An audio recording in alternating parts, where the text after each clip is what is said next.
경제신문. 재건축 실거주 의무 백지화 당연 임대차 3법도 폐기해야?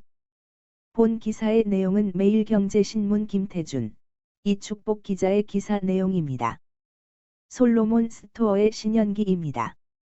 본 내용이 좋다고 생각되시면 구독과 좋아요 눌러주시면 저에게 많은 격려와 힘이 되어 좀 더 좋은 내용으로 보답하겠습니다. 재건축 실거주 의무 백지화 당연 임대차 3법도 폐기해야? 부동산 대책 시장 왜곡 파장 현 정부 정책, 실수요자만 피해. 전월세 시장 더 망가지기 전에 임대차 3법 폐지가 가장 시급. 양도세 거주 요건도 완화 필요 부분적인 조정으론 효과 없고 25번 실패한 대책 대수술해야? 2년을 실거주해야 재건축 단지 조합원의 분양권 자격을 부여하는 법안이 무효화됐지만 전세난을 완화하긴 어렵다는 평가가 지배적이다. 여전히 실거주를 압박하는 규제가 많아 한두 가지 규제만 풀어서는 현 상황을 타개하는 것이 불가능하기 때문이다. 2017년 8.2 부동산 대책 이후 총 25차례 대책을 내는 동안 켜켜이 규제가 쌓여 대수술 말고는 현실적으로 수가 없다는 진단이 나온다. 전문가들이 가장 악법으로 꼽는 것은 임대차 3법이었다. 임대차법 시행을 이제라도 취소해야 한다는 의견이 가장 많았다.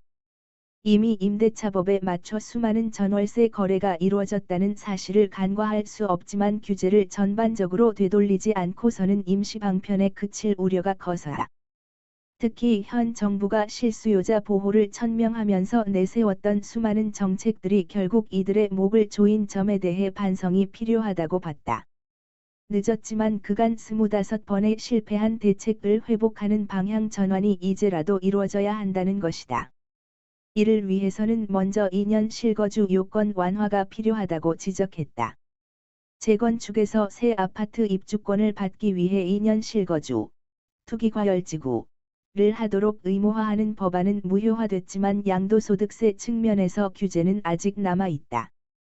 2017년 8.2 대책 시행 이후 조정 대상 지역에 집을 갖고 있는 집주인들은 양도세를 감면받기 위해 해당 집에 2년 동안 실거주해야 하는 것이다. 지난달부터 1년 이내 보유주택을 매매하면 70번지% 사인의 세율이 적용되며 2년 이내 보유주택을 매매하면 양도 차익의 60%를 세금으로 내야 한다. 이른바 단타 매매를 막기 위한 조치지만 시장 매물만 줄여 매매 가격을 올리는 결과로 이어지고 말았다.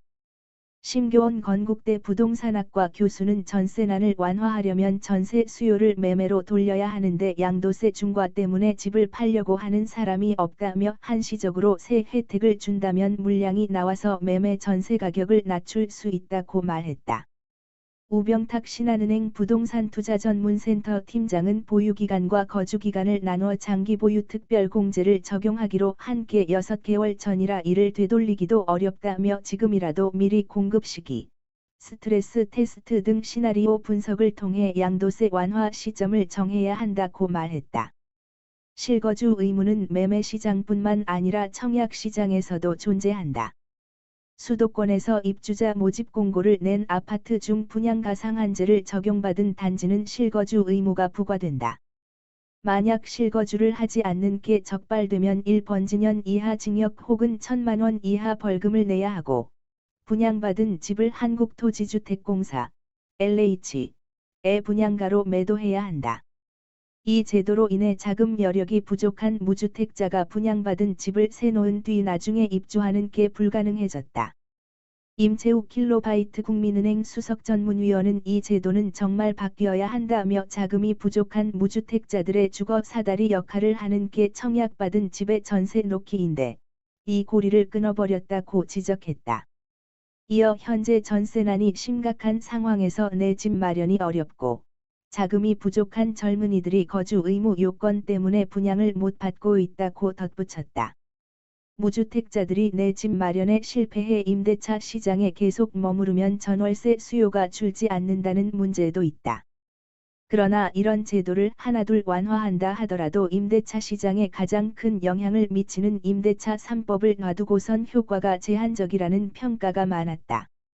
임 수석 전문위원은 새 아파트 입주권을 받기 위해 2년 실거주하는 법안이 폐지됐더라도 효과는 미미할 것이라며 실거주 요건이 사라졌으니 전세 물량이 나올 수는 있겠지만 계약갱 신청구권 때문에 나올 수 있는 물량에 한계가 있다고 말했다. 이창무 한양대 도시공학과 교수는 전월세 상한제는 폐지하는 것이 가장 좋다. 폐지할 수 없다면 전월세 상한제 5% 규제라도 풀어서 상한선을 대폭 늘려야 한다고 주장했다. 전월세 가격은 경기 통화량 주택 가격 등에 따라 시기별로 계속 변하는데 4년간 5%로 묶는 것은 너무 강력한 규제라는 것이다. 특히 현 임대차 3법이 보호할 대상 자체를 잘못 정했다는 의견도 있다.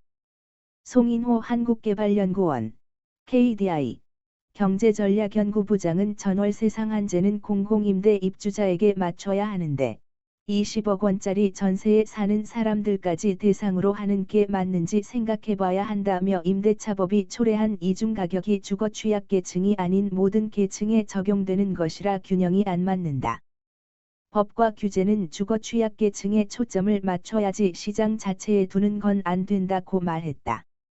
전문가들은 임대차법뿐만 아니라 현 정부가 시행한 모든 규제를 되돌아볼 필요가 있다고 조언했다. 심 교수는 정책을 만들 때는 단기적 장기적 영향을 꼼꼼히 따져야 하지만 언젠가부터 공무원과 정치인 몇 명이 모여서 급조하기 시작했다며 지금까지 내놨던 정책들이 서민에게 정말 도움이 됐는지를 판단해봐야 한다. 지금으로선 이 정부가 부동산 정책을 처음 내놨던 2017년 8월 2일 전으로 돌아가는 게 나아 보인다고 말했다. 본 내용이 좋다고 생각되시면 구독과 좋아요 눌러주시면 저에게 많은 격려와 힘이 되어 좀 더 좋은 내용으로 보답하겠습니다. 감사합니다. 솔로몬 스토어의 신현기입니다.